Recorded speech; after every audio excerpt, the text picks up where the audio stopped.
It's something that I do, and it's something that I encourage others to do all the time. And if you have questions or something to add, please go ahead and speak up, because I can literally talk about this until tonight and I'd just be fine. So if we need to slow down, if you need some clarifying information, just let me know. All right. My name is Tom Covington. I do a small podcast called Toast is Talking Tech. At least I did in the past. We haven't actually done things in a while, but it's we're hoping to get back on track. But this is both for use in the classroom and if you just want to make a podcast because you're weird like me. I'm going to start with the why, but we're going to use this throughout the whole presentation. So, what is the purpose? What are we? Why are we doing this, and what kind of benefit? And then how? I'm gonna jump back and forth between some of these. I'm gonna go why, what, how, and what. So, why? Right? Why podcasts? Well, look at it from a teacher's point of view, right? It's authentic student engagement when your kids are creating something. You're developing literacy skills with your students. You get to build academic vocabulary and content knowledge.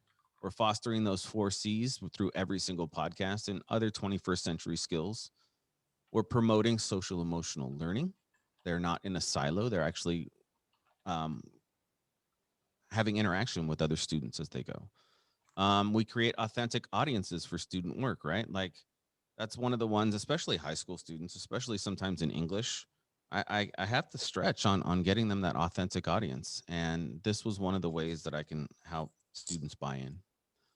You personalize the learning, and lastly, it touches on the speaking and listening Common Core standards, right? Like I was just in the ListenWise presentation, and he was commenting, I think 3 or 4 times on that listening is one of the lowest out of all of them. So this is going to help with that, right?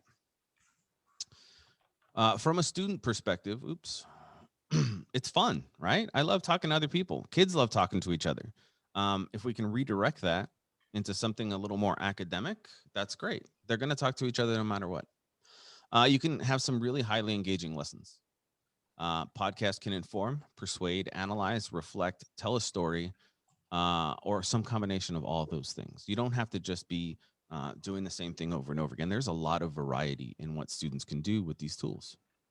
It showcases their authentic voices.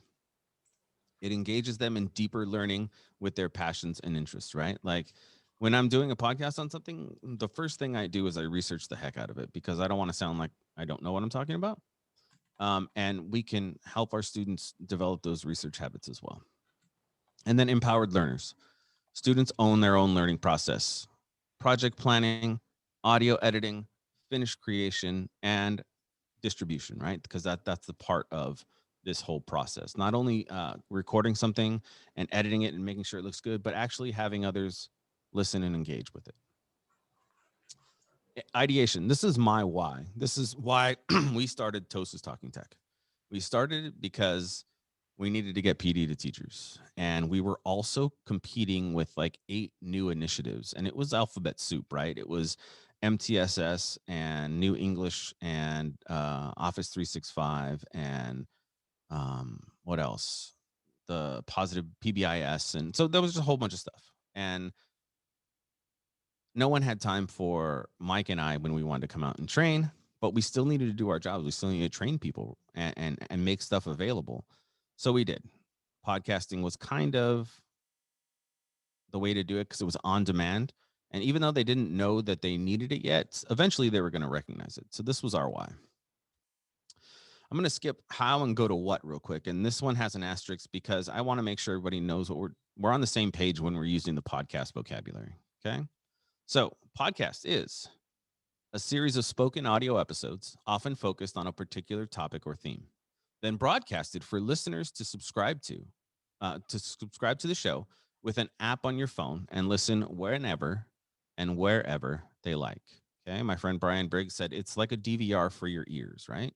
I can go and listen, rewind, fast forward, anything. So that is our basis for what this podcast is. So podcasts are great because they can educate, they can entertain, they can inform, they can inspire, they can garner laughs, they can gather tears, and they give users a voice. Okay. That's the lens that we're looking through this with. How am I going to get this done? Okay. How am I going to go through this? It seems very, very complicated. And when I first started podcasting, it had a high threshold for learning, right? Um, let's skip that one. Nobody cares. All right. So here's the simple steps. You remember that horrible show, 8 Simple Steps to Dating My Teenage Daughter? This is the 8 steps of making my podcast. Okay. Step 1 is planning. And I'm going to go through all of these real quick. But this is the meat of it, right? Like this is we're in the weeds here, and this is where the academic rigor comes in for your kids. So, oh, wrong way. Planning, right? What's your podcast for? That's number 1. Is it going to be a series of things your students are recording? Maybe like a weekly news bulletin for themselves and parents? Great. Let's do that. Is it going to be something simple like a reenactment, or let's do a play audio wise now? Let's do like an audio dramatization of a play or a newsreel for something. What is your podcast for, right?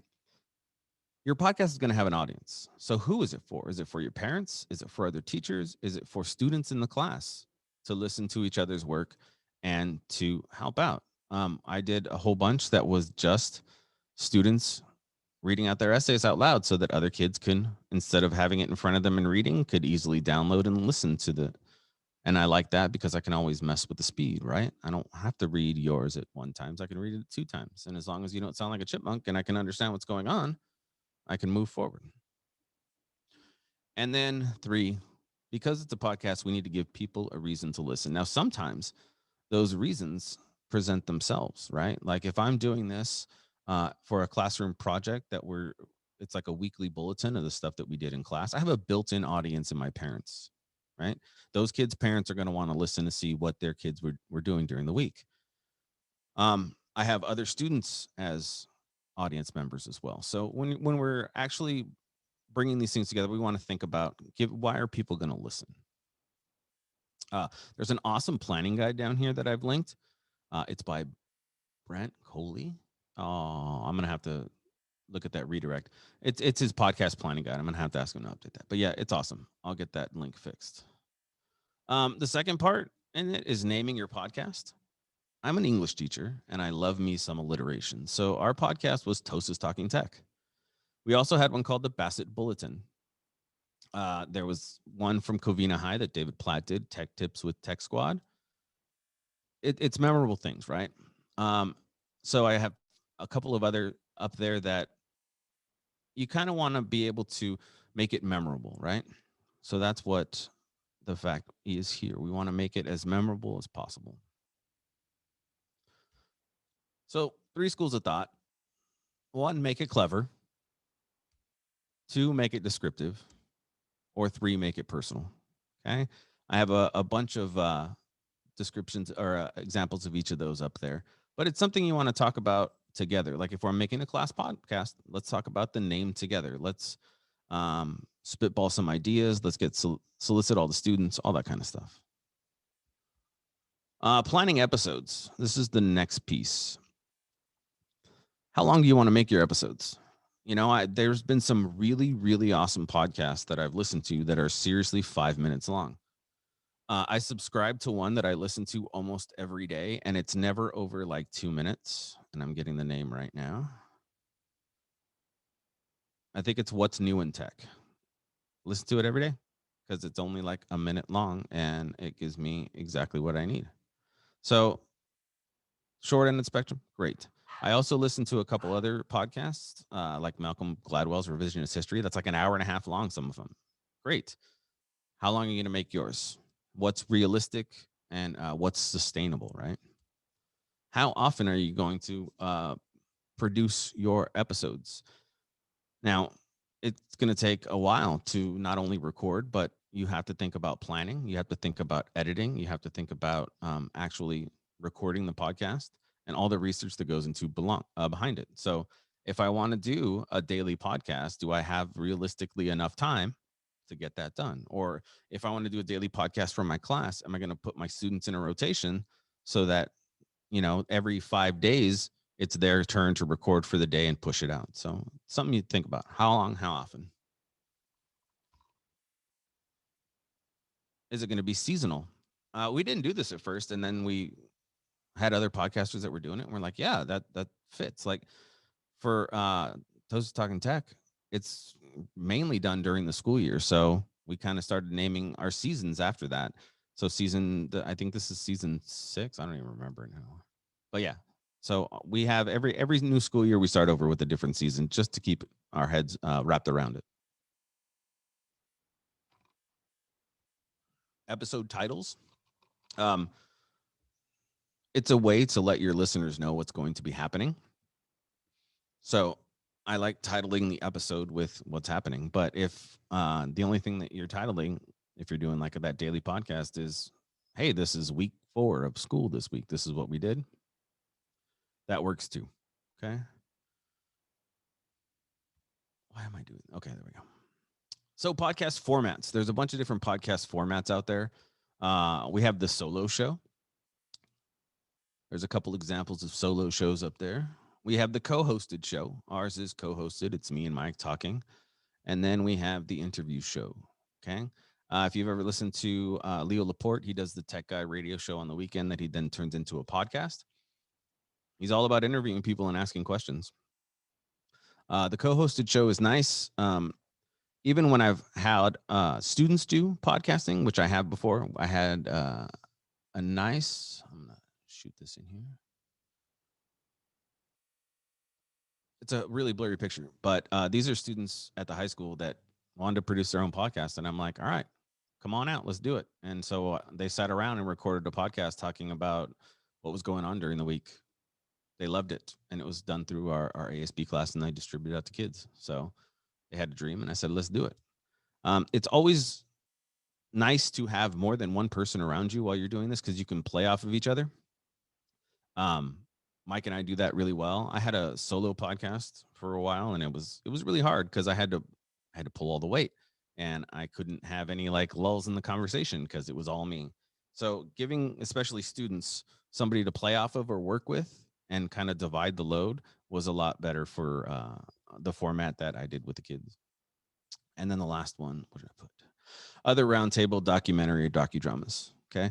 These roundtable documentary ones, docudramas, they take a lot of research. They take a lot of planning. And that would probably be like a longer project for a student podcast. Recording your podcast. I have a link to a bunch of podcasting equipment on there. But honestly, the one that I would recommend, especially if you're writing a couple of classroom grants, is the Rodecaster Pro. I know a bunch of people that use it. I've used it, and I've taken our huge stack that we used to use. This was our setup for the longest time. Can everybody see that? This is what we put out on when we take it on the road. It takes a truck to get it there, and it's probably, I don't know, like $2,000 worth of equipment sitting in this little box, and I've consolidated all of that into the Rodecaster Pro. So whenever somebody is asking about recommendations, it has an initially a little bit of a cost. It's $600 right now. You can find it sometimes for cheaper. But the quality you get out of it, it's like a little studio in a package. So honestly, though, if you have one of these, I'm holding up my cell phone, you have a podcast studio. I mean, as long as you can get somewhere quiet where a dog's not barking or your gardener's not coming, that can produce some pretty decent audio. And that's what kind of we got started with students. Let's go take your phone out, sit between it, and then you can record your podcast. And that was great for starting. So don't let equipment be a barrier, because it's not all about the equipment. But if you want me to be honest, the equipment does make a difference in the listenability of a podcast at times. So, Tom, you got a little question in there. Sure. Just trying to clarify what's in the Rodecaster Pro. It says there's Sure. a mixer interface and processing. Is that correct? Yes.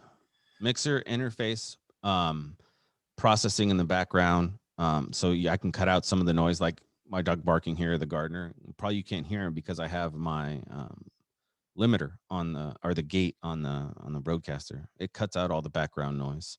It also can boost audio, and it can play. It can be a soundboard. That's how I got these sounds in here. Thanks for tuning in. That's John. This is John. So I can insert audio that's pre-recorded. I've had when people call into the show, not call in, but they leave a message. This is how I do it. I push a button on here on my soundboard, and it plays whatever interview I need. Coach been approved. So it's a little way. I used to have an extra device to be able to do that, or a computer hooked up. It's all right here on the Rodecaster Pro. Wide range of equipment and accessories, right? Like seriously, you can go crazy. You can outfit a whole, professional studio, but in the end, you only really need your phone. Okay. There's a whole bunch of different ways you can do this on a phone or a device. On the Apple iPhone, they have this voice memo app. All you got to do is hit the button and it records. Android has a similar app, and all of them are free. And getting them from here to somewhere else is very easy. Okay. It's like sending a message. So phones and devices are your best bet. Software, if you need something free, I would definitely go with Audacity. If you're got a little bit of time, or you have one of the Adobe subscriptions, I use Audition. And how did I learn both of those? I went to this great place called YouTube and watched a 5-minute video on how to edit. And then all of a sudden I was like, oh, that seemed pretty easy. So, but these are all things that your students can be doing, right? Like let's get them in on it. Hey guys, I need you to go watch this YouTube video because you're going to be editing a podcast soon. All right, I can do that. So I've learned lots through YouTube because it's fun, and that's my go-to place to learn anything. So they have the quick and easy way or to learn most about like software and stuff like that. If I had to start a new podcast today, I would definitely use Anchor. I have a couple screens on it later, but what Anchor does is it gives you a platform to upload and distribute your podcast to all the hottest podcast apps, and it's like a one button click. So easiest way to distribute is Anchor. It also has some editing features on it as well. You can get into that in a little bit. Let's keep a look at time. All right, I'm good. All right. Tips for help. Scripting. Scripting works. We scripted our first, 12 or 15 podcasts. And can you tell that it's been scripted? Of course you can. And as you scaffold that in, and you can start taking that away a little bit at a time, to where all I need now is some show notes to get going. But right in the beginning, it was like we were reading for a part, Mike and I, and that was okay. Once we got comfortable, once we started getting with the flow, and the same thing will happen with your students once they get comfortable, especially if it's a new topic all the time, if they're having to present on something new, a couple of takes will get them to where kind of they need to be. Talking into a microphone is very important to learn. I have this big poof over my microphone right here. But if I didn't, I can come up here and pop my P's and all kinds of stuff. So another little lesson in how to address a mic and how to adjust the sound so that actually people can hear you and it's not kind of crazy. Remote guests or co-hosts are fun. And everybody's a remote guest right now because we're all on Skype, right? Or all on Zoom or in Teams. The great thing about these is all of these things have the ability to record. I can record it, download it later, and strip the audio out of it using a variety of free things everywhere. So, Tom, Jose is asking if you have web solutions for Chromebooks. It says I might be using BandLab and WeVideo. Okay. I would Anchor. Anchor's my go-to because I can call people in Anchor, and as long as everybody has like a little Anchor account, I can bring them into a podcast very easily. And Anchor's free. So, Brent, you got anything? I haven't used it, but there's also Squadcast. I know that Brian's excited about that one, which I think is also web-based as well. It is. Does it have a cost though? I haven't played with it. I haven't played with it either. That's why I'm like Squadcast. Squadcast. Oh, we it as a has a group can 7-day figure it free out trial. together, though. I'm sure. Yeah. I'm looking at it right now. Oh, $20 a month. Yep. That's audio only, but 5 hours of audio recording per month. So, yeah. And Craig is saying, I think Zoom has a separate audio track. So, Tom, I don't know if you use Zoom as much. I think I can don't. maybe answer that. You can download audio tracks from Zoom, but they are not individual tracks by There's a chat. speaker. It's a No, single. it's a single audio track. Mhm. Yeah. Actually, you can download individual audio tracks from Zoom. It's a setting. Oh, wow. Really? Oh, But Nice. yeah, what's interesting though, sorry, here No, you please. can, now you can see me. You can download individual audio tracks, but if somebody mutes themselves, Uh-huh. their audio track will be shorter because during the time, so it's hard to match them So up. it's only okay. It's hard to That's match good to them know. up unless you have software that allows you to have multiple audio tracks, but you can download the whole thing in one go, like Brent said. Awesome. Either way. That's great. Cool. Yeah. Learning stuff all the time. I got to put that into the presentation now. Yeah. Thanks, Nancy. Thanks, Nancy. My pleasure. All right. So producing your podcast, this is what we use. Let me see. I forget. So editing, you record it. Now it's time to produce. Okay. We've done all the planning. We've gotten to the recording part. It's actually in somewhere a digital format now that I can manipulate. And now what do I have to do with it to produce it? Well, I have to edit it. Editing, my rule of thumb is your editing will take twice as long as it took you to record. Okay, that's general rule of thumb. As you get better at it, and depending on what kind of editing you're doing, it gets easier and easier. And the least it can do, I mean, if you really don't care, it can be done in maybe 5 minutes, depending on how much you want to do. Now, I use the Rodecaster or a soundboard to put all of our intro and exit music. And I love intro and exit music because it makes it sound more professional no matter what you're doing. It brings a level of professionalism that right away somebody's like, oh, okay, look at, they got a little intro music. I get my friends to record things for me so I can put them in there and it sounds kind of like ads. You can add other sound effects. So I was cognizant of that and I modeled that off of podcasts that I was listening to at the time because I'm like, that sounds professional. Let's do that. So if you can find a way to incorporate it into the recording that you're making at the time, great. If not, you're going to have to layer those in after, and that takes a little bit more time on your editing. But this is my bread and butter right here. So for music and sounds, if you use Anchor, they're all free. If you use Anchor and Spotify or Apple Music, you can pull in music from Spotify. They have an agreement. I'm not sure how it actually works because I've never done it, but I had students that wanted to do in a music class. They're like, well, I want to talk about such and such as music and I want to actually analyze it. And I said, great. You have a Spotify account, hook it up to your Anchor account. You can play the piece of music that you're talking about in the background or as snippets so that it's not abstract. And they were like, okay, that's fine. So we've done that. But this is my bread and butter. I have 300 sound effects that I got on iTunes and I throw them in here. So you want to create some atmosphere? There's this nice campfire loop that I have that I can just put in the background. We're all talking around a campfire. Little things like that help with the have fun. You know, it ups the level of fun than just talking. So, and then lastly, cover art. I don't like our cover art right now, but it's been there for so long that I can't really change it. But you know, it's something to think about.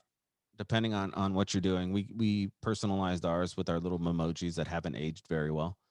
But you know, to each his own.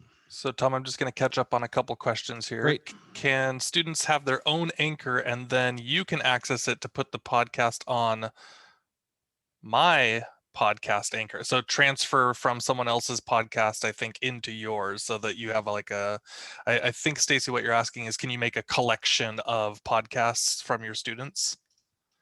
Yeah. So what you can do is you can download the audio anytime you want from Anchor or upload audio into Anchor. So it would just be like moving files around. So yes. So then how do they, this is Stacy. So Yeah. I have one, but I just let all the kids access my one Anchor account, but I'm always afraid they're going to publish it before I listen to it. So I don't know if they could put it on Anchor and then I can just get theirs and put it in the, the main account. That makes Well, sense. what I would have them do is I'd have them send you a file first. Like they don't even need to be on Anchor if you don't want them to be. Have them record their piece, send it to you in an audio file. That way you know that they can't publish, and then you upload it into Anchor, and then put your beginning and endings on and hit publish. Okay. Yep, I have for the Bassett High School one, they just share the account, so everybody has login credentials for it. They can log in, and then they can if I have 2 or 3 editors, they're editing in there, and then before they publish the whatchamacallit, ASB advisor listens to it, and then they hit publish. And yes, freesound.org is the best Facebook for sound. Also, YouTube has a lot of royalty-free music you can throw in there as long as you reference it. But yes. Okay. So publishing options, there's a lot. And most of these are paid. So if you don't want to pay and you want something free, because, teacher's favorite 4-letter word is free, definitely go with Anchor. It hosts it for you, which means you're not having to pay bandwidth. And it will distribute it for you as well, which means you don't have to go through the long and complicating and arduous process of getting from your hosting to somewhere else. Process and workflow. This was important to us at the beginning, and it is the better we got our process and workflow down, it was the easier it was for us to be able to produce our podcast quickly. So we keep a running list of ideas and topics that we want to cover. We use something called Workflowy. It's basically like a Google Doc online. You keep a running list, and also that actually turns into our show notes as well. So it's nice to keep that all together. We do a quick run through of every podcast we do. All right. So first we're going to talk about this, and then we're going to talk about this, and then we're going to finish up with this. We usually try to stick to 2 or 3 topics per podcast, just because it seems a digestible chunk. We don't want to overwhelm people. It's just how we roll. Pre-flight checklist, like, hey, make sure the gardener's not going on in the background, or your dog's quiet, or the phone is turned down, because that was a big one when we were in the office. If we didn't have our phone turned down, somebody would call. We never got calls during the day, but if we were recording, we got like 3. It's one of those like Murphy's laws, right? We had this nice little podcast recording sign that we'd stick on the outside of the door so that our colleagues wouldn't like slam it open. So those types of things, right? Pre-flight checklist. Number 4, record the show. And you got to remember to hit record. We've had 2 of our best podcasts ever happen when the record button wasn't on. So, it's one of those kind of rites of passage as a podcaster. You're like, oh yeah, that show would have been awesome. Yeah. So always double check. And the old way when we used to record, I had this Roland R5 recorder, and you would have to hit record once, and that would put it into standby, and then you have to hit it again to record. And I always, try to, it was crazy. Then we went to the H6, the Zoom H6, and that was a big button, and you just hit record and you can see it. And now on the Rodecaster Pro, it turns from green to red when you're recording, like, a professional studio. So we can obviously tell that, yep, that's the Roland R5. Yeah, that's the one where you got to hit it twice. So next, after you record the show and you're happy with it, you import it into one of the editors. That was just one of my duties that I did, but Mike and I had different. He'd do a lot of the research. I do the editing. There we go. So it was one of those duties you can divvy up. At the beginning, like I said, 2 to 3 times the recording length you're going to spend editing. And most of the time it's because you're cutting out those ums and ahs because they embarrass you, because I know they embarrass me. And the other half of the time you're cringing at your own voice because you're like, oh, that's not really what I sound like. And that never really goes away either, just to let you know. At least for me, it hasn't. But yeah, so take out those ums and ahs if you want. And then, I don't know, by about episode 30, we were kind of like, I don't care anymore. and we kind of gotten better at the flow of talking to each other without using those filler words. And so our process got more streamlined and more streamlined. Now, if there's a mistake, because those happen too, or if we need to cut something out, I will quickly note the time down so that I can go directly there when we're editing and just cut that part out. And then we'll do one of the markers so I can quickly find the audio spike and go right to it. So a couple of different tricks, but it gets easier as you get more proficient at both the flow of the podcast that you're talking about, the flow that you're talking with somebody else, and the familiarity with kind of what you're doing. The next thing we do is just something that I did. I like to edit the ID3 tags. Those are just meta tags that are on your file that help people either find out what it's about, or when you upload it into whatever you're publishing to, it'll actually tag some of the data already there. And then lastly, you upload it to wherever you're going to actually distribute from, and you publish. Uploading is like, you know, from here, I upload to our host, which is Libsyn. And I type in a couple of show notes stuff there, and then I publish. So that's it. May Anchor I app. ask a question or two, Yes. Tom? Go ahead, Craig. Now that you've done this so much, Uh-huh. when you do the edits, do you do a couple of passes through and write down sometimes in edit notes, or are you just inchworming your way across? What is the method that works best for you? I'll put a marker when I know that there's a mistake that or something that I want, and Sure. it's either a visual marker because I can hit on the Rodecaster to put a marker in, and it does it digitally. But I'll also clap, and it'll spike on the we used to have a dog clicker, and that works really well too. And it's a reminder that I need to take a look here. So I'll go to that spike, and then I try and edit literally right after we record because everything's fresh. Like, I know we messed up here. I want to fix that. I need to change this. And If when I you was I'm waiting for sorry. somebody else to do it, I would write down notes and pass the notes to the editor. When you do the hand claps, so Mm-hmm. you're listening to it back and then it's recording a new track during the listen? No. Well, what I'll do is if I made a mistake, I will Or you'll clap just clap you while you're going? while I'm going, and then I know this area needs it, and then I'll start from where I hadn't messed up and just record, and it'll be one long continuous recording. And then when I go to edit, I'll chop that little bit out, and then it'll seem seamless. Final question. Mm-hmm. What seems to be the ideal length of the total podcast, the total episode? What do you like? I like commute lengths. So the average commute, not now, obviously, but before COVID, the average American commute was about 20 to 25 minutes. Yeah. Okay. So I want my podcast to be in increments of 20 to 25 minutes. So I can either listen to it on the way to work or on my way home, or maybe if I have a long one, on the way to and from work. So, and honestly, find what works. Like if you're really struggling to get 20, nobody's ever heard of a really bad 5-minute podcast. Okay. Like, nobody's going to complain that, oh, look, they said what they had to say and it's done. Will I wish that there was more? Sure. But I have other episodes, right? So it's a juggling act, right? Because I have some podcasts that I listen to all the time that are like an hour long.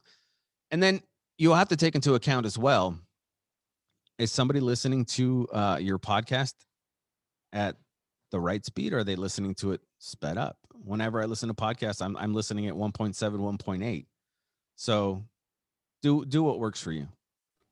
So you don't recommend this being posted as audio files on your learning management system. You want it to be its own animal because it engages complementary to that. You don't want it to just be more work in Canvas. Yep. Awesome. Thank you. Uh-huh. All right. So Anchor. Oh, another way, kids are already using it. Use Flipgrid, people. Flipgrid. I think, can you download only the audio track now? I know we've been asking for a long time. But if not, there are ways to strip that audio out. I have kids that engage on Flipgrid. It was a question I would get every day. So it was a daily check-in. And it was easy for me to pull some of those daily check-ins together and then stitch them together somewhere like in Anchor, and then I could easily publish that. So if you're already using something like Flipgrid, as a teacher, you have access to all the stuff that's on there. You can pull the audio from. Let's go back. Anchor, Flipgrid. There's a bunch of links to goodies right there. Resources. Should I listen to a podcast? I'm actually going to pull that up for us right now. Here is my Q resources page. There's an image from Ryan O'Donnell. Should I listen to a podcast? The answer is always yes. I have some podcasting equipment. There's individual costs. So if you're footing the bill, do our teams kind of middle of the road. And then if your district's like, here's some money, go. And there's a lot of that right now too, by the way.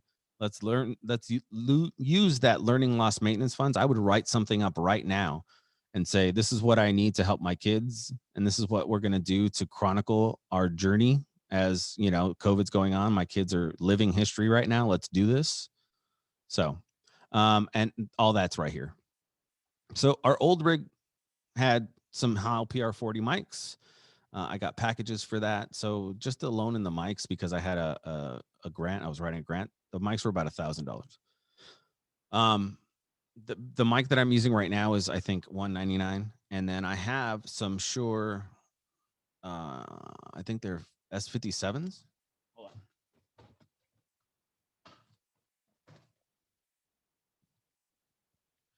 Yep, right here. SM58s. Oh, hold on. Let me turn that off.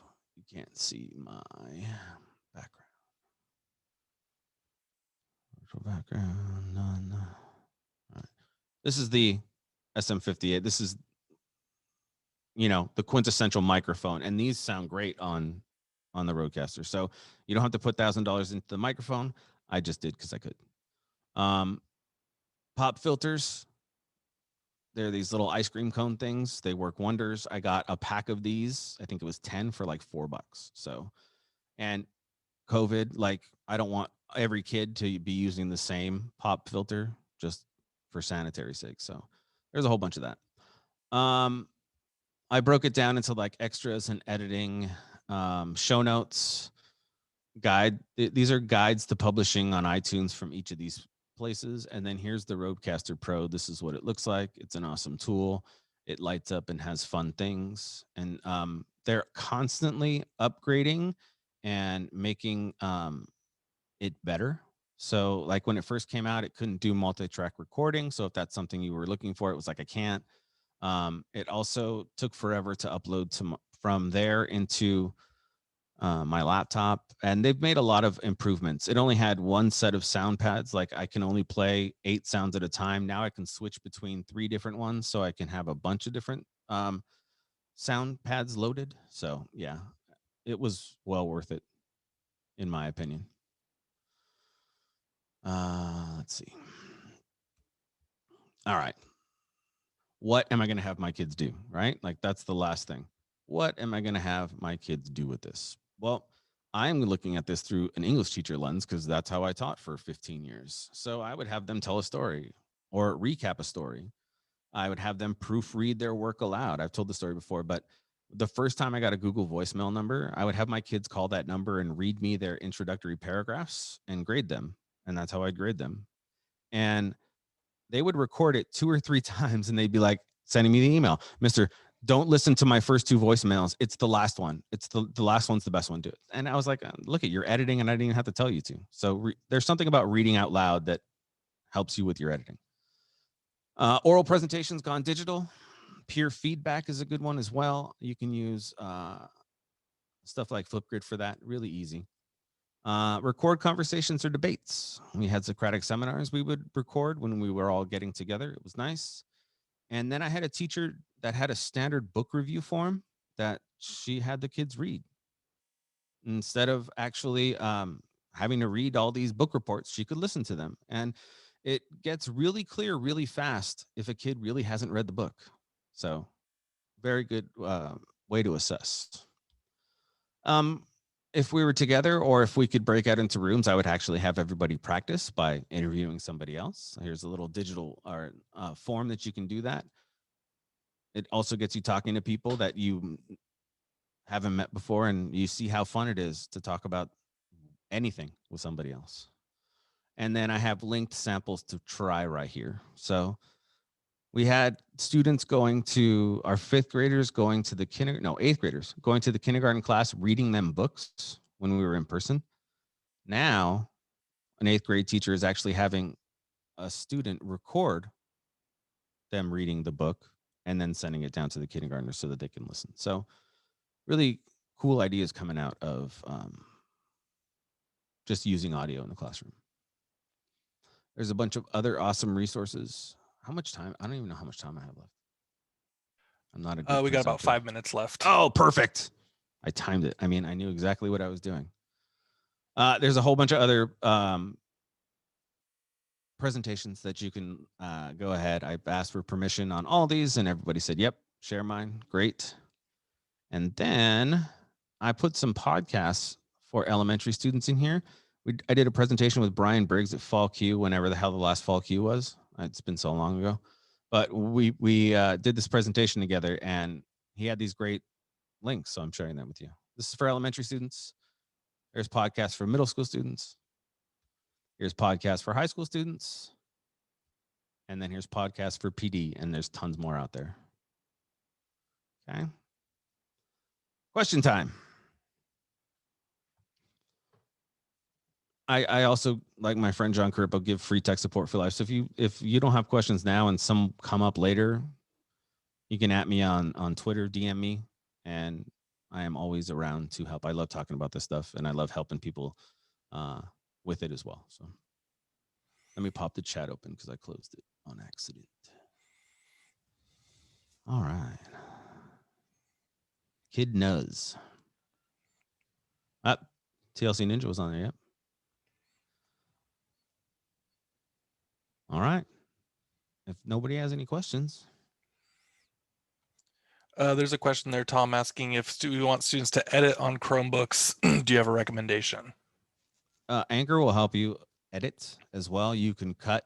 I don't know if you can cut from the middle line, but I know you can cut from the ends.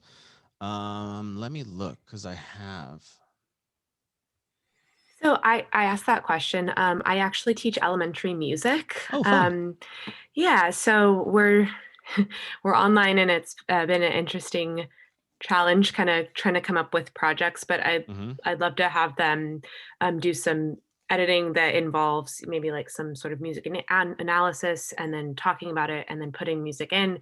But they all have Chromebooks, and of course, with elementary students, there's privacy issues with setting up various accounts. So I've been struggling a little bit with trying to figure out how to get a project like that going. I'm trying to look. I have one. David Platt shared it with me, and it was, oh my God, I'm gonna not remember. It's a whole host of both recording and editing tools that are online.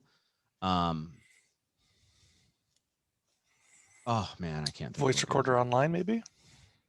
Yeah, but it had you can strip audio from videos, and you can edit anywhere. Maybe it was voice recorder online.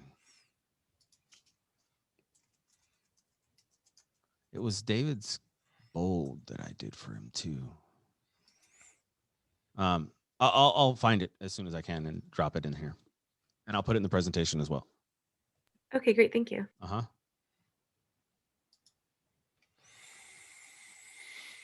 Anyone else? This might be obvious, but how would you have 2 people record at once from distance learning? So normally I do something like a character confessional for Joy Luck Club where kids pretend to be a mother-daughter pair, and they have a conversation together, and they record in the nice. classroom. And that way they can kind of like talk about what could have been said, and then they talk about what they could be saying to their families and stuff. But they have this moment where they act things out. And I'm trying to figure out how to do that remotely, because I do use Flipgrid, but it's kind of hard. I know they learned how to put Flipgrids together, but that would take a lot of acting and Flipgrid making to like send each other recordings. So I was trying to figure out if there was a system where they could go inside like a Zoom breakout room and record that session? We're doing that in Zoom right now. Yeah. So this session is being recorded. Students can record to their computers from a breakout room. So this session is actually being recorded. So ultimately, if students just want to talk to each other, they could record down, and then with Tom's link, you could strip out the audio from the video. Yep. That's perfect. So I don't know if it's a district setting, but I've been trying to play with that. Do you have any like videos or any like Do you guys use things Zoom? on how to do that? Yes, we use Zoom. Okay. I don't know Zoom. I do Teams. I know Teams. Okay. But I'm not very proficient at. I'll look it up. We're gonna get closed down soon, but I can just say Yeah. it is in more recent versions, so everybody has to have the most updated version. Bye, everybody. And we're leaving in 3 seconds. Sorry, I hope that helps. Thanks, Tom. Helpful OCCUE guy. That's right. That's right. Is that the blue I OCCUE had no shirt idea there? you guys were closing the sessions instantly. So like Leticia and I were like literally mid-sentence. That was very cute. I don't know. I didn't give the countdown this time. It just okay. went. That's not accurate, Stacy. We got 12 seconds. I got it wrapped up. Okay, you got 12 seconds. Yeah. No, there was a countdown. I saw it in my session. Did it automatically stop recording when it kicked everybody out? It could, mine says it's still recording, but I got kicked out of my room. I mean, I wasn't presenting, but it shut down our room.